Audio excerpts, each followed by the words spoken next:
Incident and insurance reporting.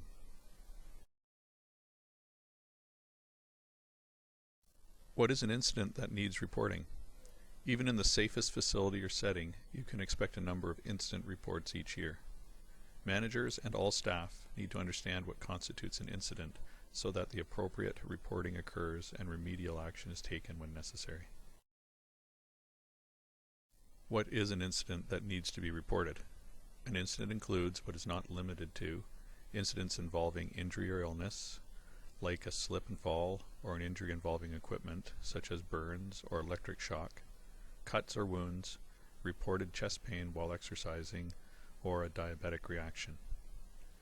Exposure to a communicable disease is also considered an incident, as is a loss of infection control, like a needle stick. An incident may also include a violent or aggressive behavior, issuing threats based on the new violence in the workplace policies, procedures, and tools, and errors in medication. Incidents also include suspected abuse, such as sexual, physical, or psychological. Mandatory report if abuse suspected between health professional and patient, or abuse involving children. If this is to occur, involve the Vice President of Risk and Corporate Compliance, the VPR, in the reporting process. Please see your manager regarding this.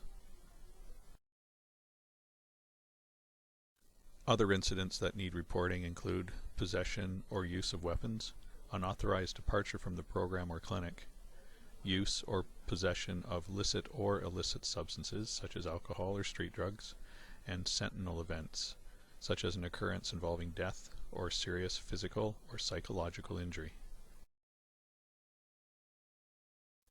Further, incidents also include a break-in or unlawful or unauthorized entry into the clinic, any type of property damage such as flood, fire, or smoke, and a privacy breach, which may require mandatory reporting and breach notification.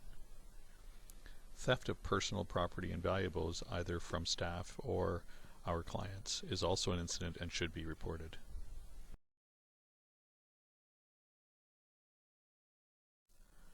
We have an incident and emergency plan in place for each of the following: medical emergency, fire, bomb threat, natural disaster, utility failure, crisis situations such as suicidal ideation or violent behavior.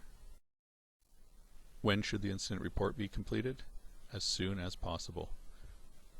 As soon as the event or emergency situation is over, and promptly in all other cases within 48 hours. These incident reports are to be shared with Tanya Padberg, our Vice President of Outpatient Services, Tanya Yardley, and the manager and regulatory agencies as required. The incident report is your record of events and does not require the signature or acknowledgement of the facts by the client involved. Make sure you include any follow-up activities by adding an addendum to the incident report. Under Rules of Civil Procedure, every document relating to any matter in issue in an action that is in the possession, control, or power of a party must be produced for inspection, if requested, unless privilege is claimed in respect of the document. What this means is that an incident report has the potential to be produced during a legal action, and therefore the language used on the report needs to be carefully chosen. The incident report should be a factual description of the occurrence. It should not attempt to assign blame, and always avoid subjective statements or opinions. Words chosen in the incident report can be used to prove responsibility to the courts. Here are some examples of statements on the report. The client slipped in the washroom because the floor was wet. This was only what the client reported, but written this way it establishes it as a fact. The client stated her foot slipped on the floor while she was in the washroom. Staff examined the floor immediately after the event was reported and found the washroom floor to be dry and clean. The incident report should not be part of the medical record. In other words, it should not be in the client's chart. When the incident report is kept out of medical record, you can choose when and if it is producible. Only in a legal action for matters in issue and if not privileged. Incident reports are not included in routine requests for access to or copies of the medical record. Protection for client if topic could have negative consequences. Do not refer to incident reports in the chart. Kept separate to allow for analysis of the incidents, look for causes, trends, and identify plans to reduce future risk. Contracts with some payers may include reporting requirements for incidents or privacy breaches. In these instances, please consult Tanya Padberg through your clinic manager. The manager conducts an annual review of incidents reports to look for trends and areas for improvement. The results of this inspection are incorporated into risk analyses, and an annual plan for risk reduction is produced. Just an important reminder that all materials and events and incidences must be forwarded to the Vice President of Outpatient Services, Tanya Yardley, as well as Tanya Padberg, our legal counsel, for review and possible insurance reporting. So, stay alert to potential problems, comments from clients that hint or threaten future action. Also stay alert to be careful of claims of injury that are not witnessed or reported right away.